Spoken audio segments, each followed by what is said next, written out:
Olá, na aula de hoje eu vou falar sobre fontes de energia.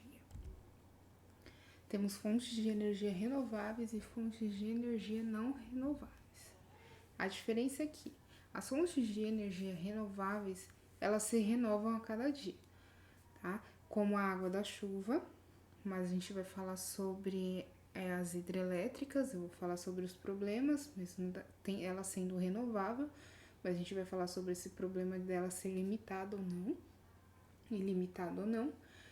Falar também da energia geotérmica, aquela vem de energias diretamente do calor do vulcão, da lava subterrânea. A gente também tem energias de ondas e maré, e o movimento das águas. Temos energias do vento, a energia eólica e a energia solar. Elas todas são fontes de energias renováveis, que elas se renovam.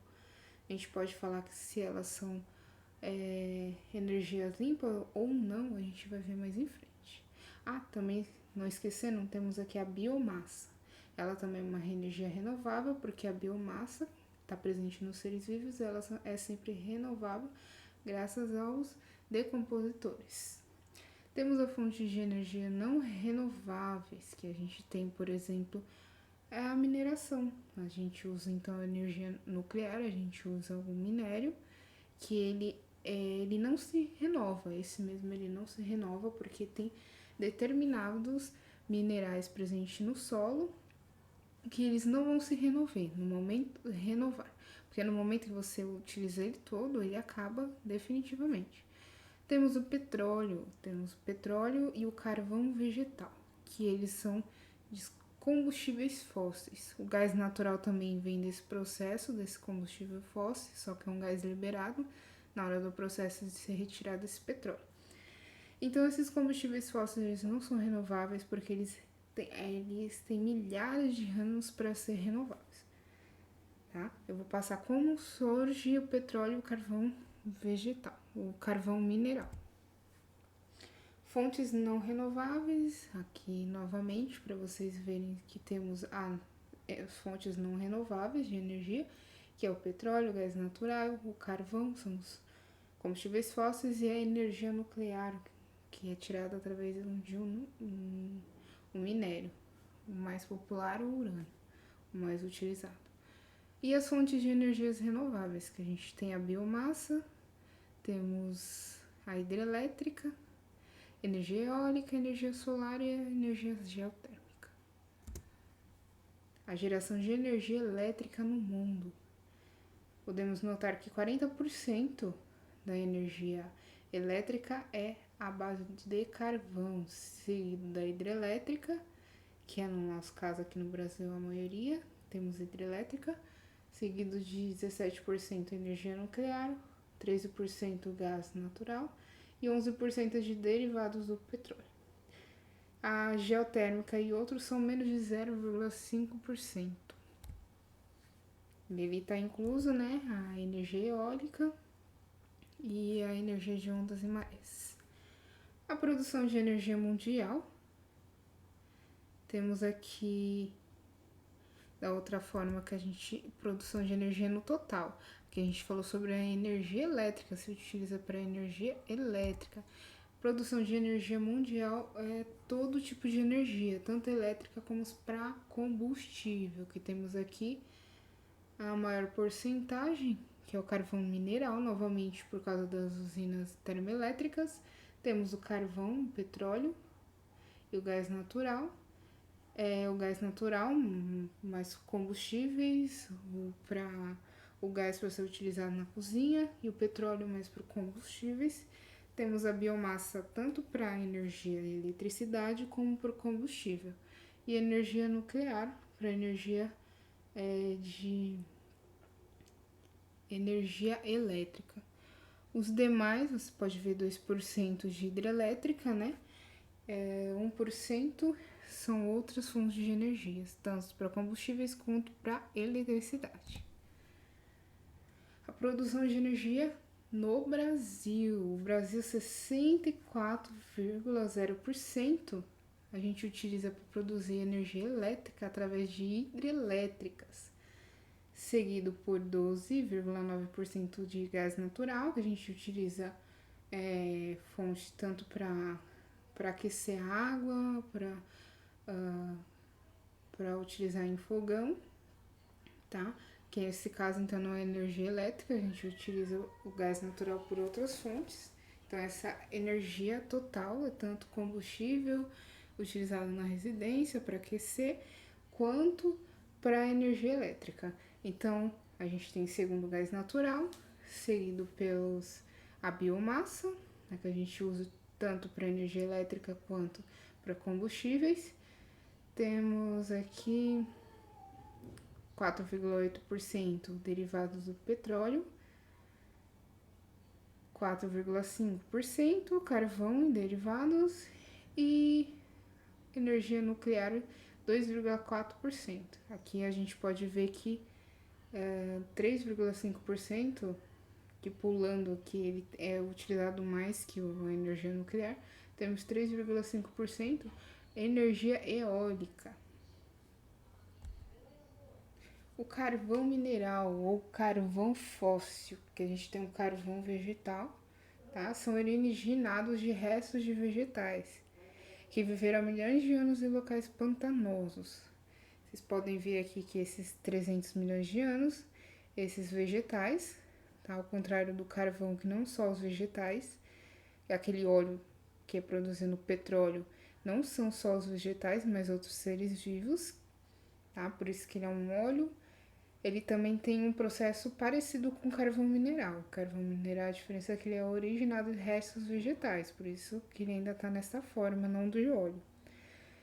300 milhões de anos, essas plantas que viviam em pântanos, conforme essas plantas foram morrendo, as camadas de terras foram formando, né, as rochas elas acabam se degradando, ocorre um intemperismo, essas rochas vão sendo liberadas em cima dessas plantas mortas, o que acontece também o movimento das placas tectônicas, tá? Ocorre também esse processo dele ter ido para o fundo da terra, tá?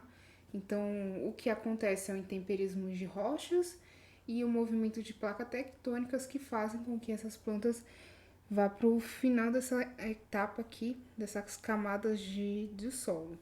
Então, essas plantas mortas vão sendo cobertas então por lama, tá? Porque era num ambiente aquático, que antes era um pântano, e com 10 milhões de anos atrás, né? Mais recente que esse pântano. Em seguida foram formando rochas, essa lama, assim tendo um processo final do carvão mineral. Há 300 milhões de anos, as plantas que foram morrendo na lama dos pântanos impediu o apodrecimento. Tem esse detalhe, que os pântanos impediam o apodrecimento e o desaparecimento dessas plantas. Assim como o carvão é um combustível fóssil, é um fóssil, então alguma forma para ele não ter deixado de existir, ter decomposto, foi a partir dessa lama que impediu o apodrecimento desse carvão. E há 10 milhões de anos, devido à ação da temperatura e da pressão ao longo de milhares de anos, esses restos transformaram em rochas, formando as jazidas de carvão. Tá? Esse processo é denominado de carbonização e envolve condições biológicas, geológicas específicas, por exemplo, uma vegetação densa em solo pantanoso. Então, deu origem aqui de um pântano que foi submerso pela lama, formando então, preservando, não apodrecendo essa planta morta, esses troncos de árvore, por exemplo, e dessa forma ele acabou com a ajuda da lama, ele acabou não apodrecendo, formando então esse combustível fóssil. E através do tempo, vocês podem ver aqui o tempo, a pressão, com o tempo, a pressão, né, que ele acabando sendo enterrado por esses solos, degradação de rochas que iam enterrando esse combustível fóssil, esse carvão fóssil, e a temperatura também. E quanto ele mais próximo do centro da Terra, onde é uma parte quente, ele começou a tornar dessa forma que ele tem hoje, que é essa coloração preta. E o teor de carbono também foi aumentando. A quantidade de água, conforme a quantidade de água era perdida, era desidratado, o teor do carbono ia aumentando. São 4 tipos de carvão: turfa, hulha, lignito, antracito e de acordo com o teor de carbono. Vocês podem ver que o maior da turfa que tem menor teor de carbono e antracito tem o maior teor de carbono. Para o carvão mineral ser retirado, poços e túneis têm que ser cavados. Muitas vezes fragmentos de plantas fossilizadas são encontrados em pedaços de carvão vegetal, porque é um vegetal fossilizado. E esse carvão é utilizado tanto em usinas termoelétricas, tá, como siderúrgicas, que a gente vai ver aqui, que é a siderúrgica nada mais é que é uma técnica de produção, fundição e preparação de ferro e do aço. Então, através do aquecimento, tá, que da queima do carvão é aquecido e conforme a temperatura, esse aço, para ele ser moldado, ele derrete, ele é moldado para ser produzido algum tipo de instrumento desse aço. Tá? Precisa de uma temperatura altíssima para poder derreter o aço. Temos aqui o carvão mineral ou vegetal. Temos esse processo que a gente vai seguir aqui, é o processo das termoelétricas, tá? Essas usinas termoelétricas. O carvão mineral ou vegetal, né? Ele é colocado na entrada do combustível. Ele segue caminho para as caldeiras. Nas caldeiras, esse carvão ele é queimado, tá? A caldeira é aquecida, né? Por causa da queima do carvão, com água e produz o vapor. Ela acaba aquecendo, com a queima desse carvão, ele acaba aquecendo essa água que está passando por aqui pelo duto de vapor. Essa água, ela é aquecida, aqui no condensador, na fonte de água. Temos aqui a fonte de água, temos aqui o condensador, quando o vapor de água vai voltar para o estado líquido. Essa água, ela passa por aqui, ela chega aqui no duto de vapor, próximo aqui da caldeira. Então, a caldeira aquecida com água produz esse vapor, tá?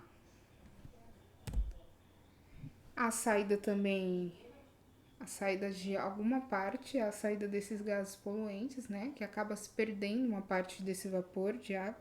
E com ele, a saída de gases poluentes presente na fumaça. O carvão vegetal, tanto carvão vegetal quanto carvão mineral, eles são feitos, sua maior matéria, como qualquer outro ser vivo, é feito de carbono. E no momento que esses gases são liberados, é liberado então o carbono, o CO2. Só lembrando que as usinas nucleares também são termoelétricas, aquecendo o vapor com a liberação de energia em forma de calor, tá? Então, dessa liberação de energia em forma de calor, através da fissão nuclear, que a gente vai ver a fissão nuclear de um átomo. O vapor em alta pressão move as pás das turbinas no gerador. Vocês podem ver que esse vapor aqui, que não escapou pelo exaustor, ele segue caminho para a turbina. Essa turbina aqui, esse vapor que está em alta pressão, né, por causa do calor, move essas pares da turbina no gerador. Ela começa a se movimentar. Após ter movimentado a turbina, o vapor é conduzido a um condensador, que será resfriado para ser reutilizado no novo ciclo. Aqui que eu tinha falado para vocês. Aqui na turbina, esse vapor, depois que ele ativou a turbina, esse vapor de água que está no estado, é vapor de água, então ele está no estado gasoso. Ele desce aqui no condensador, nesse momento ele é tão frio, esse condensador, que o vapor de água que estava na forma gasosa, ela volta para a forma líquida, para ser reaproveitado aqui no duto de vapor, que vai passar na caldeira fazendo esse processo.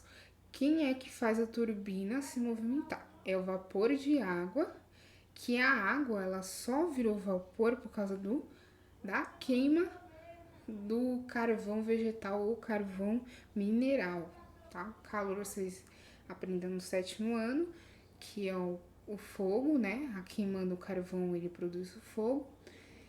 E esse fogo, esse calor dele, acaba liberando calor, acaba aquecendo a água, agitando as moléculas e da forma líquida que ela estava, ela vai para a forma gasosa, tá? Só recapitulando, esse vapor de água vai movimentar as turbinas e essa água, esse vapor ele no condensador, ele volta para o seu estado líquido para ser utilizado novamente ali na caldeira no duto de vapor. A eletricidade é produzida a partir da energia cinética, obtida pela passagem do vapor. Cinética é o movimento, é um trabalho, obtida pela passagem do vapor pela turbina, transformando a potência mecânica, tá? Que a turbina está numa potência mecânica, e essa energia mecânica vai se transformar em potência elétrica, energia elétrica. Tá? No momento que a turbina está se mexendo, ela vai aqui para o gerador e começa a produzir uma energia elétrica. A energia gerada é transmitida através de cabos, que por sua vez é levada aos transformadores, esses cabos aqui, levadas para os transformadores, onde tem sua tensão levada a níveis adequados para utilização pelos consumidores. Daí a energia distribuída para os consumidores. As desvantagens do carvão. Eles necessitam constantemente de combustíveis para ser queimado. Não é o caso da água que vai evaporar, que a gente pode reciclar essa água lá no condensador. Não, o carvão a gente precisa de muito carvão, e sendo essas reservas de carvão mineral esgotáveis. Assim como o carvão vegetal, que vocês vão ver mais em frente. E temos outras desvantagens. Lembra que eu falei para vocês que todos os seres vivos, assim como o carvão, que é matéria morta, é feita de carbono?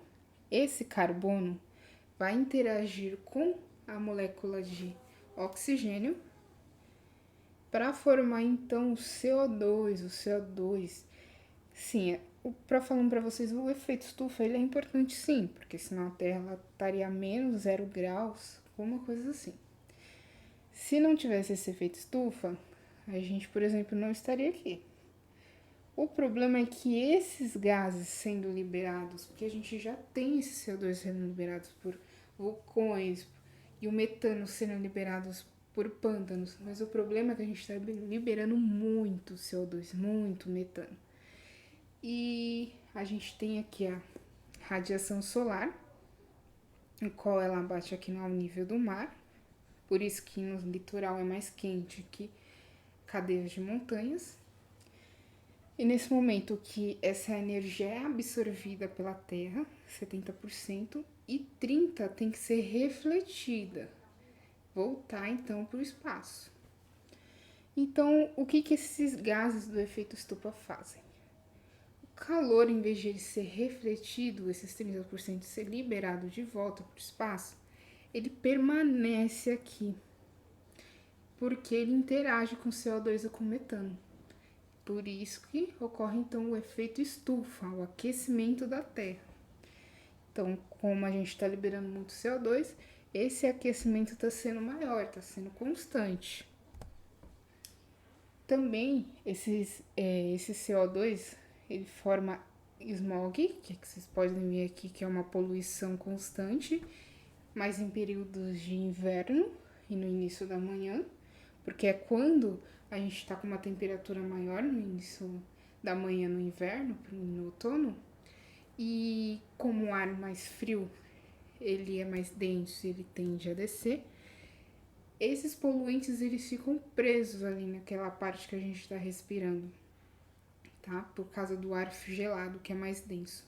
Então, se fosse quente, as moléculas, as partículas conseguiam se espalhar, os poluentes conseguiam se espalhar. Mas como o ambiente está frio, essas moléculas ficam acumuladas num espaço, num volume menor, que é onde a parte da atmosfera que a gente respira, porque é mais baixo. Então, dessa forma a gente acaba respirando esse CO2, esse metano. E o ozônio também, por causa de alguns processos, ele tá descendo para a camada que a gente respira, em vez de ele ficar na camada de ozônio mesmo, a gente acaba inalando esses gases, trazendo consequências como problemas respiratórios, problemas alérgicos também. As ilhas de calor são zonas de elevada temperatura, que a gente tem agora as ilhas de calor, quando comparado com as regiões ao seu redor, que acontece principalmente nas grandes cidades. Por esse motivo, esse fenômeno climático também é chamado de ilhas de calor urbano. Isso ocorre porque quando os raios solares atingem diretamente os centros urbanos, o calor tende a se acumular devido à dificuldade de dissipar. Como eu falei, no efeito estufa, as ilhas de calor acontecem por causa desse problema, né? Por causa do CO2, do metano, mas ele acaba ocorrendo ilhas de calor urbano por causa do ambiente urbano, devido ao concreto, o pavimento, porque eles acabam acumulando esse calor e não conseguem dissipar e voltar por espaço. Então é dessa forma que se formam mais ilhas de calor em locais urbanos. Vocês podem até perceber esse calor que é aumentado nessas regiões porque o asfalto, o concreto, ele acaba absorvendo esse calor. Temos também outro problema, que é a acidificação de oceanos. Vocês vão aprender mais no 9º ano, que é sobre química, que a gente tem aqui as moléculas de CO2, que ele vai interagir com a água. A gente interagindo esse CO2 mais água vai dar ácido carbônico. Ácido carbônico é um ácido que ele absorve esse calor e ele acidifica os oceanos. Vocês vão ver mais em frente, né, no 9º ano, que essa acidificação de oceanos está prejudicando o ácido corrói o osso, corrói qualquer matéria feita de cálcio, tá? Aqui vocês vão ver também que os recifes de corais, outros animais como molúsculos, artrópodes, eles, os crustáceos no geral, né, dentro desses artrópodes, eles são prejudicados porque eles têm umas camadas feitas de cálcio que ele acabam se desfazendo por causa desse ácido no oceano. Então a acidificação do oceano nada mais é que está matando muitos seres vivos presentes no oceano, tá? Então no momento que você libera esse combustível fóssil, você queima esse combustível fóssil, você libera esse CO2, você está prejudicando a nossa atmosfera e os nossos oceanos, além de problemas de saúde. Essa é a nossa aula de hoje, espero que vocês tenham gostado.